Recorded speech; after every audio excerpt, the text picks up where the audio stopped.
À la base, je voulais pas faire de vidéo aujourd'hui parce que je traverse un état de stress où j'ai pris trop d'engagement ces derniers temps et ça me dépasse.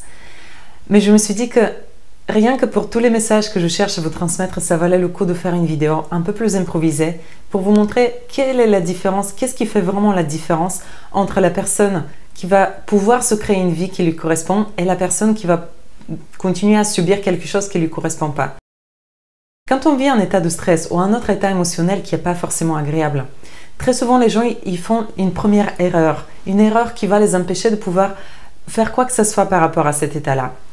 La toute première erreur que beaucoup de gens font et qui arrive tout naturellement à nous, même moi qui est conscient de toutes ces choses-là, ça peut m'arriver aussi à ne pas se rendre compte de ça, c'est de s'identifier à son état de stress, c'est de s'identifier à son émotion.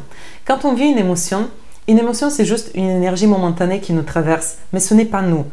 Mais la toute première erreur que la plupart des gens font, c'est qu'ils n'arrivent pas à se prendre de la distance par rapport à cette émotion-là, ils n'arrivent pas à mettre un mot sur ce qu'ils vivent et ils subissent quelque chose qui est désagréable pour eux. Et ils attendent que les choses passent toutes seules comme est arrivé toute seule. Pour beaucoup de gens, ils n'ont pas la conscience comment la chose est apparue dans leur vie, quelle est leur part de responsabilité de la chose qui est apparue dans leur vie. Et ils n'ont pas non plus la conscience de qu'est-ce que c'est et comment je pourrais le traiter. C'est un peu comme si on avait mal au ventre, mais on ne savait pas qu'est-ce qui s'est passé avant que j'ai ce mal au ventre. Et on ne sait pas dire que c'est un mal au ventre, on sait juste identifier qu'il y a une douleur qui me fait me sentir mal. C'est comme ça que beaucoup de gens qui ne savent pas gérer les émotions vont vivre une émotion désagréable et ils ne vont pas pouvoir la dépasser, ils ne vont pas pouvoir trouver des stratégies pour sortir de là.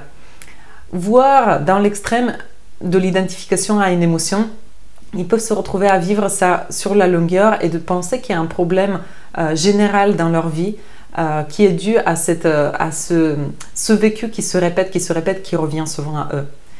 Donc la toute première des choses, c'est de mettre un mot sur qu'est-ce que je vis actuellement. Je vous invite en écoutant cette vidéo, ça ne vous coûte rien, de vous poser la question quel est l'état dans lequel je suis là aujourd'hui, actuellement, dans quel état émotionnel je suis.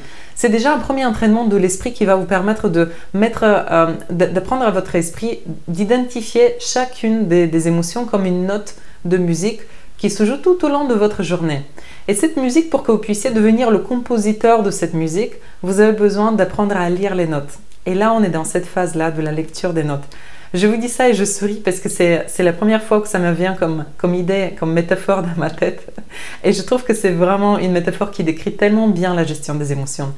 Je commence à identifier, chaque émotion, c'est comme une des notes qui va faire la musique globale. La personne qui n'en est pas consciente, elle a l'impression d'écouter une musique qui lui est proposée, qui ne lui convient pas forcément tous les jours. Elle a l'impression qu'elle ne peut pas changer de musique parce qu'elle est dedans. Et la personne qui apprend à gérer ses émotions, c'est celle qui devient capable de mettre un mot sur chaque note. Et à un moment donné, le stade au-dessus, c'est la personne qui commence à devenir capable de savoir comment je produis telle et telle note. Et en plus de ça, elle devient capable à les arranger ensemble. Donc la toute première des phases, c'est identifier les notes. La deuxième phase, je viens de vous dire, c'est de pouvoir apprendre à créer la note. C'est un peu comme le musicien qui commence à jouer un instrument de musique. Il a besoin de sentir en faisant quoi, en appuyant sur quelle touche, je peux produire cette note qui m'intéresse. Et donc le musicien, il va pratiquer, il va se former, il va étudier aussi son instrument de musique afin qu'il puisse identifier la note qui correspond au son qu'il cherche à produire.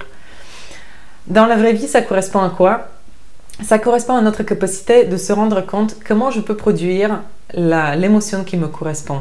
Si aujourd'hui je vis un état de stress, quel est l'état que je veux expérimenter? Quel est l'état qui me donne envie de remplir mes journées avec? Une fois que j'ai l'idée, donc il faut y penser, hein. Ça peut paraître assez simple et intuitif, mais on ne prend pas le temps forcément d'y penser. Donc je prends le temps de me dire, ok, si je ne veux pas du stress, de quoi je veux? Parce que je ne peux pas enlever quelque chose, je peux le transformer, je peux le changer, mais je ne peux pas enlever quelque chose qui existe dans ma vie et ne rien mettre à la place. Si je veux juste ne pas avoir du stress, c'est quoi que je veux? Peut-être que je veux tout simplement de la détente, ou peut-être que je veux un état où c'est plus neutre, il n'y a pas tellement de vagues, mais je veux quelque chose à la place et c'est ça qui va me guider par la suite.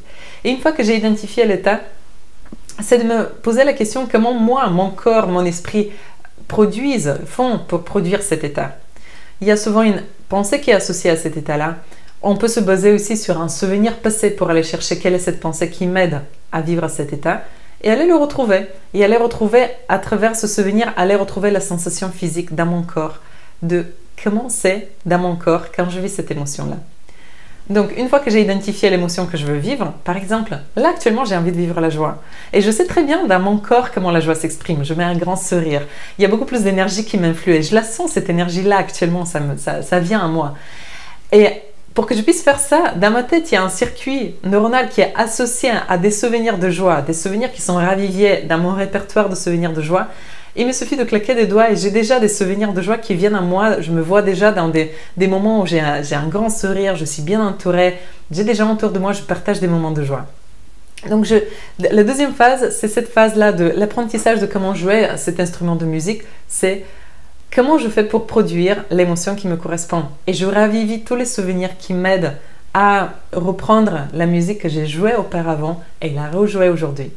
Puis la dernière des phases, c'est de pouvoir composer un morceau tout au long de la journée.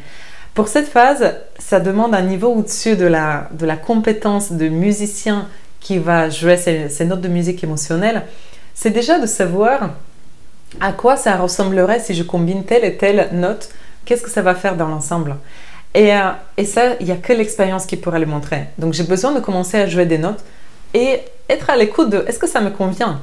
Est-ce que quand je combine telle et telle émotion, ça va? Ou plutôt, il faut que je les ajuste. Donc, je teste des choses, je les teste plus ou moins consciemment et je suis conscient, je m'observe de mon vécu, j'observe ce qui se passe dans ma vie et je suis constamment en train de corriger. Je ne suis pas en train de me dire « Ah, il ne fallait pas que je vive telle et telle émotion, il ne fallait pas que je sois dans le stress à tel moment. » Je suis plutôt en train de me questionner qu'est-ce que je veux à la place et comment je pourrais le créer. Et je suis en train de me faire mon propre feedback en observant ma journée.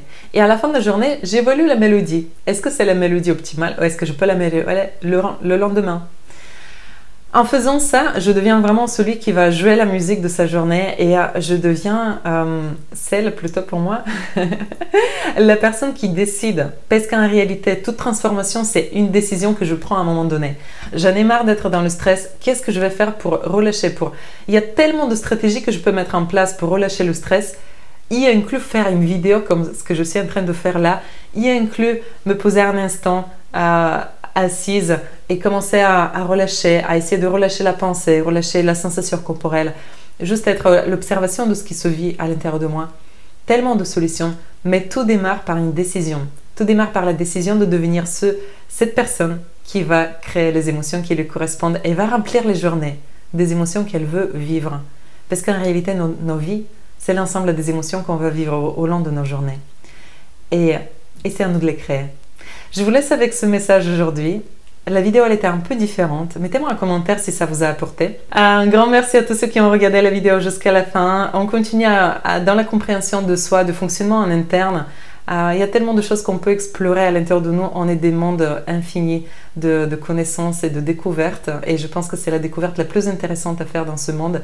C'est de explorer de l'intérieur afin de mieux comprendre à l'extérieur. Et donc, on commence par ce voyage intérieur. Je vous souhaite de passer une excellente semaine. On se retrouve le samedi prochain. Plein de belles choses à vous. Et n'oubliez pas, votre réussite, c'est la réussite de tous. Donnez l'exemple. À samedi prochain.